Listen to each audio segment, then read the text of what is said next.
Lobster Magnet. Lobsters and Titan, don't you grab it. Welcome to Lobster Magnet's Review the Channel, the review. I'm here with nobody right now because it's just me. This is welcome to another solo review, and I am reviewing Attack on Titan Chapter 97. This is unfortunately, another Marley chapter. There's no sign of the good old Waldians. Unfortunately, the first, 20 pages or so are filled with flashbacks for shit we've seen before.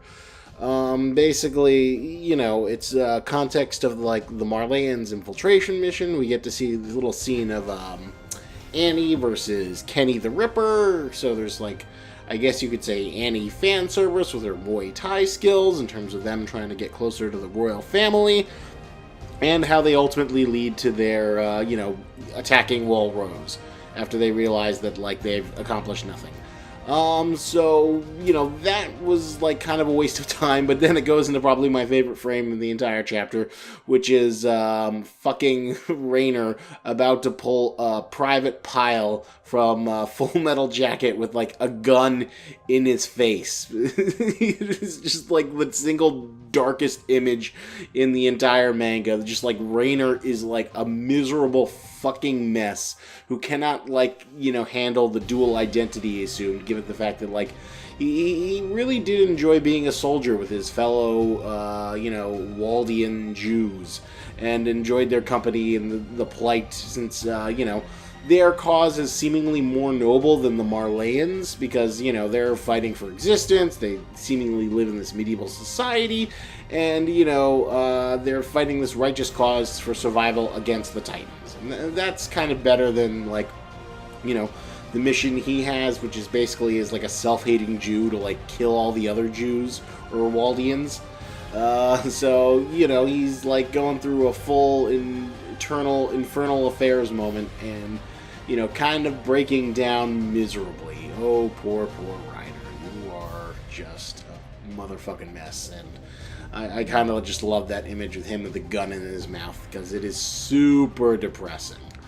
That's something we like to see. The other thing that we get is finally the introduction of the Tiber family as they come to visit. And apparently, oh man, Hajime Ishiyama, you are throwing so many weird, wonderful wrenches into your story. Since now, apparently, we learn that the Tiber family is responsible for controlling all of Marley. So, quite literally, now Attack on Titan, the text is that, not only do we have, the Nazis oppressing the Jews, but we also learn that the Jews control everything from behind the scenes. It's this weird white supremacist nightmare fantasy where, fuck you Jews, we're gonna go put you in ghettos and force you into constant fucking camps and war camps to earn your place so we don't exterminate you. But then it turns out that the Jews are running everything all along. Oh my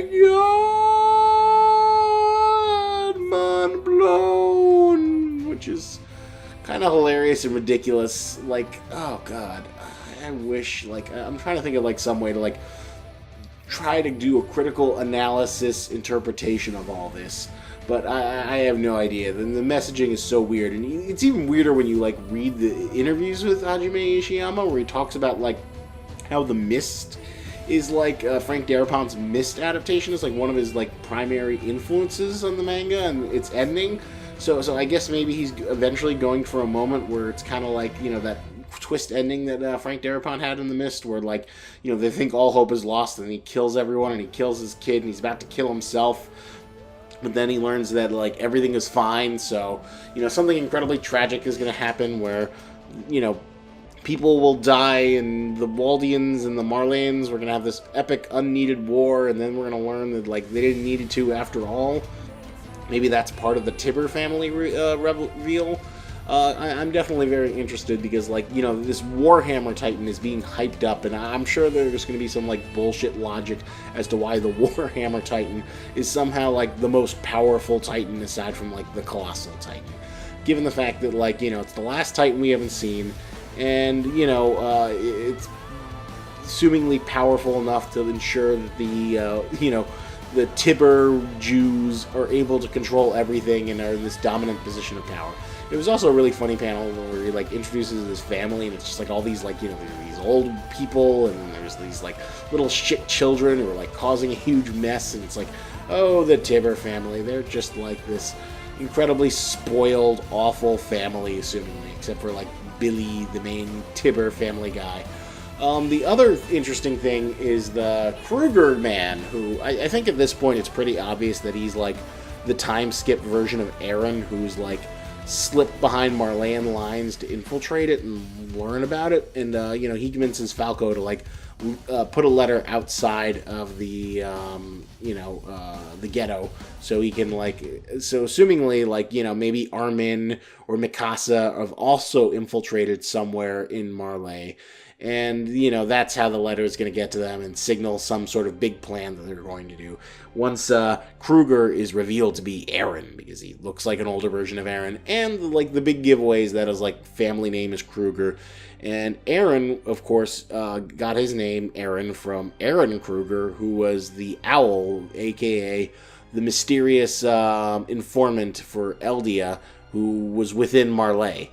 So, you know, the Owl, or Eren Kruger, you know, gave Eren Yeager his namesake, so it seems fitting that he would, like, use the Kruger name as his sort of, like, you know, hidden identity. And the fact that, you know, we have that fact, I think that's pretty much de facto that, like, you know, he is motherfucking Eren. It is Eren in disguise, who is, like, you know, probably intentionally, like, trying to be hobbled and disabled, and, you know, once the time is ready to strike, he'll, you know, heal up his missing arm with his Titan regeneration powers, and then there'll be this big oh shit moment once the, you know, Attack Titan is unveiled. And who knows, maybe at this festival, that'll be the big scene we see, where the Tiber family, like, unveils the War Titan, and then Eren's Attack Titan, and they battle in the middle of Marley, and they cause all kinds of horrible, horrible damage.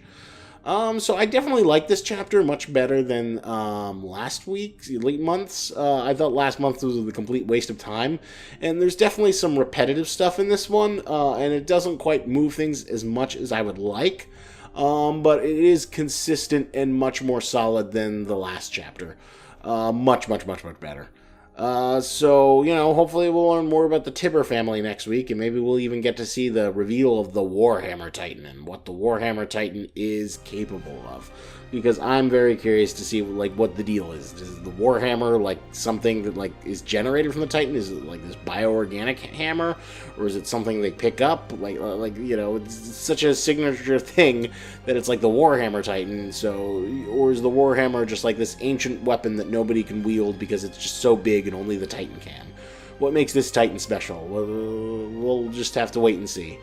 But, you know, if I had to rate this chapter, I'd give it a 7.5, I guess, because I did enjoy it from more than last month's, but it again, like, you know, it feels like things are going at a crawl speed, and, you know, I would like things to move a little bit more quickly. You know, you got 40 pages of, you know, manga content. You could pick things up just a little bit, Mr. Ishiyama.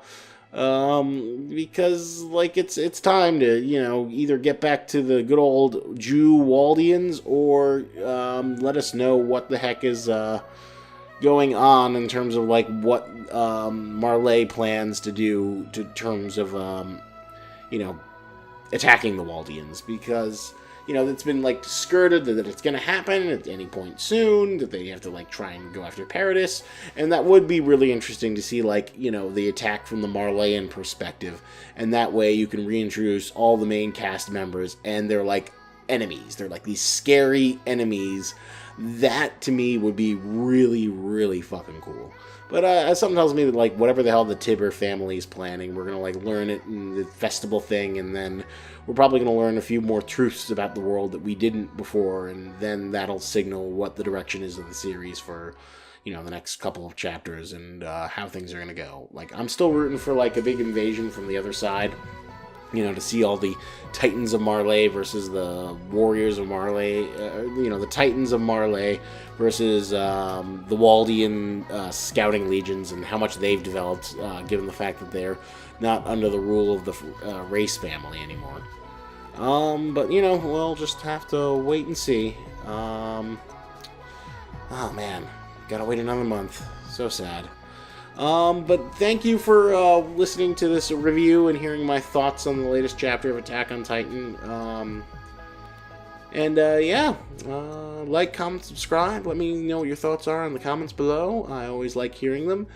And remember, buy the Amazon affiliate merchandise. I'm going to find something Reiner related because, you know, he's such a focus with his, in these last few chapters. I'll include that down in the link below, or get something you do want from Amazon. And remember, lobsters and tennis, but don't you grab it. Magnet fire, lobsters